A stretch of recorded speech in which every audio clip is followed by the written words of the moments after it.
Embarquer pour travailler sur l'Hermione, c'est vivre 24 heures sur 24 avec 80 autres matelots.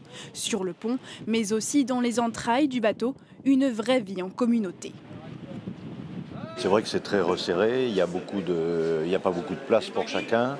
Donc c'est vrai qu'il faut faire attention au silence parce que ceux qui se reposent doivent se reposer, même si c'est à 3 heures de l'après-midi. Donc on ne peut pas hurler sur le pont, si ce n'est pour les ordres nécessaires à la manœuvre. Voilà, la règle majeure, c'est comme dans toutes les communautés, c'est faire attention à l'autre. L'équipage est réparti en 3 groupes. Quand un tiers de l'effectif est au travail, les autres se reposent, comme dans le sombre réfectoire où les matelots prennent leur repas.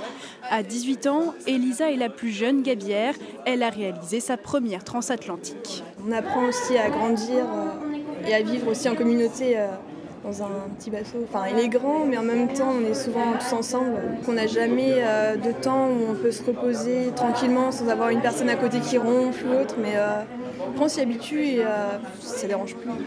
Philippe, lui, est chef de cuisine sur l'Hermione, mais il ne travaille pas dans une reconstitution de la Cambuse où étaient préparés les plats du comte de Lafayette en 1780. Loin de là, ici c'est une cuisine du 21e siècle, très fonctionnelle. La difficulté est de bien gérer les denrées alimentaires.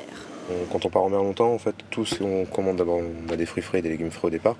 On sait que ça dure tant de temps et pas plus, on les passe en priorité dans les menus. Et une fois qu'on est passé tous nos fruits et légumes en priorité, on retourne sur des produits de deuxième catégorie, comme les produits congelés en fruits et légumes ou des boîtes de conserve. À la fin du repas vient évidemment le temps de la vaisselle. Aucun gabier n'y coupe. À bord de l'Hermione, toutes les tâches ménagères sont réparties. C'est ça, la vie en communauté.